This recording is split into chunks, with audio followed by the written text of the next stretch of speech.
जय यीशु। प्रिय भाई बहनों, आइए हम छठवां दिन पहुंच गए हैं हमारे नोवेना का, माँ मरियम के जन्मोत्सव की तैयारी में। आंचल तुम्हारा माँ आशीष देता सदा से, आंचल में हमको रखना, आशीष देना सदा ही। आंचल तुम्हारा माँ।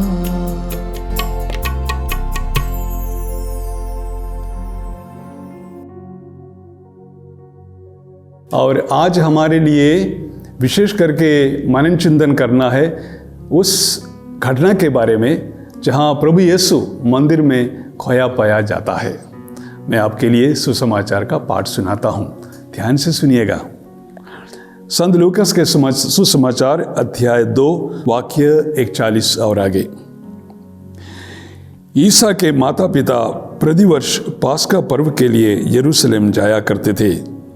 जब बालक 12 बरस का था तो वे प्रथा के अनुसार पर्व के लिए यरूशलेम गए। पर्व समाप्त हुआ और वे लौट पड़े, परंतु बालक ईसा अपने माता पिता के अनजाने में यरूशलेम में रह गया। वे यह समझ रहे थे कि वह यात्री दल के साथ है, इसलिए वे एक दिन की यात्रा पूरी करने के बाद ही उसे अपनी कुटुंबियों और परिचितों के बीच ढूंढते रहते हैं। उन्होंने उसे नहीं पाया और वे उसे ढूंढते ढूंढते यरूशलेम लौटे। 3 दिनों के बाद उन्होंने ईसा को मंदिर में शास्त्रियों के बीच बैठे उनकी बातें सुनते और उनसे प्रश्न करते पाया। सभी सुनने वाले उसकी बुद्धि और उसके उत्तरों पर चकित रह जाते थे। उसके माता पिता उसे देखकर अचंभे में पड़ गए और उसकी माता ने उससे कहा, बेटा, तुमने हमारे साथ ऐसा क्यों किया? देखो तो तुम्हारे पिता और माए दुखी होकर तुमको ढूंढते रहे। उसने अपने माता पिता से कहा, मुझे ढूंढने की जरूरत क्या थी? क्या आप यह नहीं जानते कि मैं निश्चय ही अपने पिता के घर होऊंगा? परंतु ईसा का यह कथन उनकी समझ में नहीं आया। ईसा उनके साथ नाजरत गए और उनके अधीन रहे। उनकी माता ने इन सब बातों को अपने हृदय में संचित रखा। ईसा की बुद्धि और शरीर का विकास होता गया। वह ईश्वर तथा मनुष्यों के अनुग्रह में बढ़ते गए। देखिए, प्रभु यीशु को खो जाना बहुत ही दुख की बात थी माँ मरियम के लिए, संत जोसेफ के लिए। और वे परेशान होकर 3 दिन तक उनको ढूंढते ढूंढते फिर वापस यरूशलेम आते हैं। तो माँ मरियम का शब्द पर हम ज़्यादा ध्यान दें। कहती है, बेटा, तुमने हमारे साथ ऐसा क्यों किया? देखो तो तुम्हारे पिता और माए दुखी होकर तुमको ढूंढते थे। दुखी होकर। जब हम भी अपने जीवन में यीशु को खो जाते हैं, हम भी दुख का अनुभव करते हैं। कौन सबसे दुखी इंसान है इस दुनिया में? सबसे दुखी इंसान इस दुनिया में वह है जिन्होंने ईश्वर को खोया है, ईश्वर के सानिध्य से अलग हो गया है। पाप के कारण जब हम ईश्वर से भाग जाते हैं तो हम दुखी हो जाते हैं। तो हमें वापस आना है, वापस ईश्वर के पास आकर हम फिर से उनके सुख, शांति और प्रेम में सम्मिलित हो सकते हैं। तो हमारा मन जांचने का अवसर अभी आज में मिलता है। क्या हम नज़दीक है ईश्वर का? क्या हमारे हृदय में ईश्वर सचमुच रहता है? उनके लिए हमने जगह दिया है? या हम दूर दूर रहते हैं ईश्वर से, भाग भाग जाते हैं? देखिए, हमारे जीवन में, विशेष करके हमारे पारिवारिक जीवन में, यीशु के लिए एक विशेष जगह देना है। रोज रोज प्रार्थना के लिए जब हम एकत्र होते हैं तो वहाँ प्रार्थना करने के लिए हमारे कमरे में, चाहे हमारा घर छोटा हो तो भी एक विशेष जगह होना चाहिए, एक ऑल्टर होना चाहिए जहाँ प्रभु यीशु का, माँ मरियम का, संत यूसुफ का पिक्चर लगा हुआ हो और हम वहाँ बैठ के प्रार्थना कर सकते हैं। साफ सुथरा जगह वहाँ पर रखना चाहिए और वहाँ बैठ के हम रोज़ रोज़ प्रार्थना करते हैं। यीशु के लिए, पवित्र माँ मरियम के लिए, संत जोसेफ के लिए और संतों के लिए हमारे जीवन में, हमारे घर में और हमारे हृदय में हमें जगह प्रदान करना है। इस प्रकार जब हम करते हैं तो क्या होता है, हम भी दूसरों के सामने जाकर उनको भी इस सम्मेलन में, इस सहभागिता में बुला सकते हैं और इस प्रकार हमारा प्रेरिताई काम भी आगे बढ़ेगा। प्रिय भाई बहनों, कोशिश करें यीशु के नज़दीक आने के लिए आज माँ मरियम के सहायता द्वारा, संत जोसेफ के सहायता द्वारा। जय यीशु। स्वास्थ्य की माता के आदर में नवीना प्रार्थना का 6वां दिन। हे पूजनीय माता, तेरे यथोचित कीर्ति गान कौन कर सकता है। तेरी महत्ता में सदा ही नवीनता है, इसलिए कि तू अलौकिक रूप से गर्भवती हुई और अपना कौमार्य रखते हुए तूने प्रभु यीशु को जन्म दिया। हे ईश्वर की माता, तुझे प्रणाम। तू सदा ही कुंवारी रही, गर्भधारण से पूर्ण, गर्भधारण करते समय और उसके बाद भी। तू स्वर्ग लोक का आनंद है।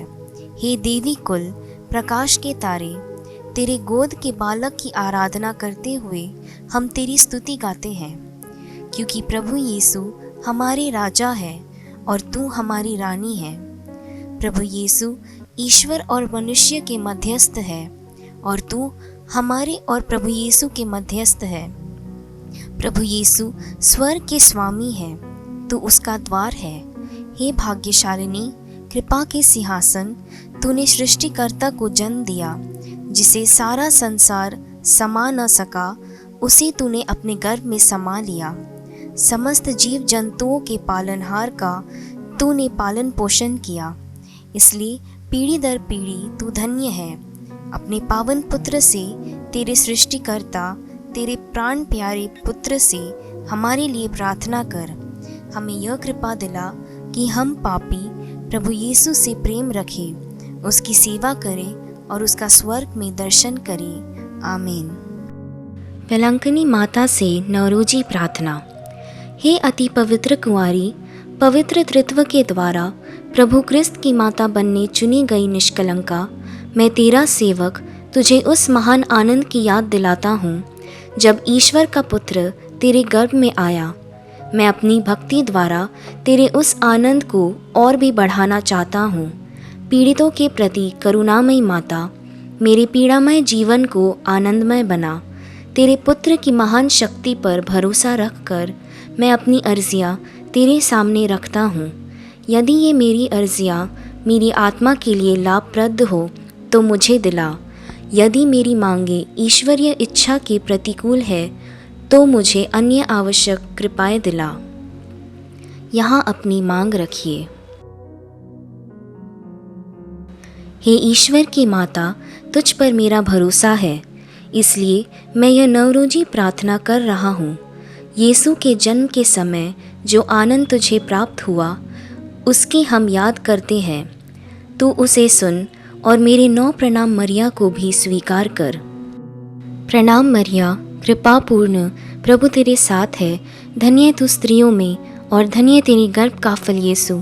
हे संत मरिया, ईश्वर की माँ, प्रार्थना कर हम पापियों के लिए, अब और हमारे मरने के समय। आमीन। प्रणाम मरिया, कृपा पूर्ण, प्रभु तेरे साथ है। धन्य तू स्त्रियों में और धन्य तेरे गर्भ का फल यीशु। हे संत मरिया, ईश्वर की माँ, प्रार्थना कर हम पापियों के लिए, अब और हमारे मरने के समय। आमीन। प्रणाम मरिया, कृपा पूर्ण, प्रभु तेरे साथ है। धन्य तू स्त्रियों में और धन्य तेरे गर्भ का फल यीशु। हे संत मरिया, ईश्वर की माँ, प्रार्थना कर हम पापियों के लिए, अब और हमारे मरने के समय। आमीन। प्रणाम मरिया, कृपा पूर्ण, प्रभु तेरे साथ है। धन्य तू स्त्रियों में और धन्य तेरे गर्भ का फल यीशु। हे संत मरिया, ईश्वर की माँ, प्रार्थना कर हम पापियों के लिए, अब और हमारे मरने के समय। आमीन। प्रणाम मरिया, कृपा पूर्ण, प्रभु तेरे साथ है। धन्य तू स्त्रियों में और धन्य तेरे गर्भ का फल यीशु। हे संत मरिया, ईश्वर की माँ, प्रार्थना कर हम पापियों के लिए, अब और हमारे मरने के समय। आमीन। प्रणाम मरिया, कृपा पूर्ण, प्रभु तेरे साथ है। धन्य तू स्त्रियों में और धन्य तेरे गर्भ का फल यीशु। हे संत मरिया, ईश्वर की माँ, प्रार्थना कर हम पापियों के लिए, अब और हमारे मरने के समय, आमीन। प्रणाम मरिया, कृपा पूर्ण, प्रभु तेरे साथ है। धन्य तू स्त्रियों में और धन्य तेरे गर्भ का फल यीशु। हे संत मरिया, ईश्वर की माँ, प्रार्थना कर हम पापियों के लिए, अब और हमारे मरने के समय, आमीन। प्रणाम मरिया, कृपा पूर्ण, प्रभु तेरे साथ है। धन्य तू स्त्रियों में और धन्य तेरे गर्भ का फल यीशु। हे संत मरिया, ईश्वर की माँ, प्रार्थना कर हम पापियों के लिए, अब और हमारे मरने के समय, आमीन। प्रणाम मरिया, कृपा पूर्ण, प्रभु तेरे साथ है। धन्य तू स्त्रियों में और धन्य तेरे गर्भ का फल यीशु। हे संत मरिया, ईश्वर की माँ, प्रार्थना कर हम पापियों के लिए, अब और हमारे मरने के समय, आमीन। हे ईश्वर की पवित्र माँ, संत गैब्रियल के नम्र प्रणाम के साथ मैं भी तुझे प्रणाम करता हूँ। मेरी यह कामना है कि ये प्रणाम मरिया तेरे मुकुट के तारे बनकर चमके। हे पीड़ितों के आश्रय, सभी संतों के पुण्य कार्यों के खातिर तू मेरी यह मांग पूरी कर। तेरे पुत्र के प्रेम की याद करके मेरी यह अर्जी स्वीकार कर और ईश्वर से यह मुझे प्रदान कर, आमीन। जग की जननी है माता मरिया, हर दिन हर पल तुझको चढ़ाते। जग की जननी है माता मरिया, हर दिन हर पल तुझको चढ़ाते। तू ही बनी माता, हमारी भी तू है माता। आंचल तुम्हारा उमा, आशीष देता सदा से। आंचल में हमको रखना, आशीष देना सदा ही।